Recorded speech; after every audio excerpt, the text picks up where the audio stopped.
Mail का मुख्य जनन अंग कौन सा है? इसका होता है टेस्टिस। टेस्टिस की संख्या कितनी होती है? तो 2 होती है। टेस्टिस की संख्या 2 होती है और इसमें एक नस निकली रहती है जिसे हम लोग कहते हैं वैस, और ये जुड़ी रहती है पेनिस से, ऊपर जाके जुड़ी रहती है पेनिस से। पेनिस बाबू ये मेन रिप्रोडक्टिव सिस्टम नहीं है। पेनिस जो है उसके 2 ही काम है, एक पेशाब करने के काम में आता है, दूसरा जो ये टेस्टिस है ये स्पर्म को बनाया है, यानी सीमन को बनाया है। ये सीमन बाहर कैसे आएगा? तो ये एक नस है जिसको कहते हैं वैस, और वैस के रास्ते ये पेनिस को दे देता है। किसे दे देता है? पेनिस।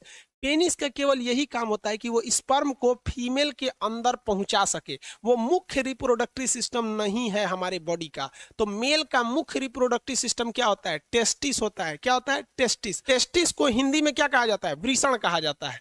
क्या कहेंगे? वृषण। ये बहुत ज्यादा जरूरी है। मेल जो होता है फीमेल के प्रति अट्रैक्ट होता है इसी टेस्टिस की वजह से। तो इससे निकलता है टेस्टोस्टेरोन। ये टेस्टोस्टेरोन जो होता है मेल में, बेसिकली मेल में 12 साल की एज में निकल जाता है। और 12 साल का जब लड़का होता है, टेस्टोस्टेरोन जब उसका निकलना चालू होता है, तब वो महिलाओं की ओर आकर्षित होने लगता है। उसका गला भारी होने लगता है, दाढ़ी मूछ आने लगती है, ये गले की आवाज थोड़ी भारी हो जाती है, थोड़ा सा बोल्ड मतलब आता है। इस क्रिया को कहते हैं secondary sexual character. Secondary sexual character. देखिए, प्राइमरी सेक्सुअल कैरेक्टर, कैरेक्टर का मतलब होता है पहचान, सेक्सुअल का मतलब लैंगिक, प्राइमरी मतलब प्रथम। कोई लड़का है, इसकी सबसे पहली पहचान होती है कि उसके पास टेस्टिस होना चाहिए। क्या होना चाहिए? टेस्टिस होना चाहिए। अदरवाइज में वो लड़का ही नहीं है, वो हिजड़ा हो जाएगा। किसी का टेस्टिस निकाल दीजिएगा तो उससे बच्चे पैदा नहीं होगा, और महिला की ओर आकर्षित ही नहीं होगा, वो हिजड़ा हो जाता है यहाँ पर केवल टेस्टिस निकाल देने से। तो जब ये टेस्टिस से निकलता है टेस्टोस्टेरोन 12 साल की उम्र में, तो 12 साल के एज के बाद लड़कवा थोड़ा चक्कर पकड़ करना चालू करता है, और इसी से द्वितीय गौण लक्षण चालू होते हैं। जैसे दाढ़ी, ये लड़कों की मुख्य पहचान नहीं है, ये द्वितीय पहचान है। मोछ, ये भी लड़कों की मुख्य पहचान नहीं है, द्वितीय पहचान है।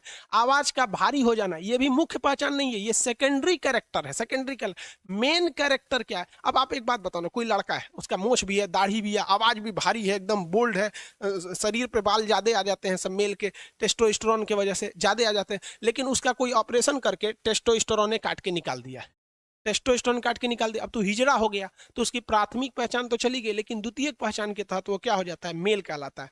तो मर्दों में, मेल में द्वितीय पहचान, द्वितीय लैंगिक पहचान यानी सेकेंडरी सेक्सुअल कैरेक्टर किसकी वजह से होता है? टेस्टोस्टेरोन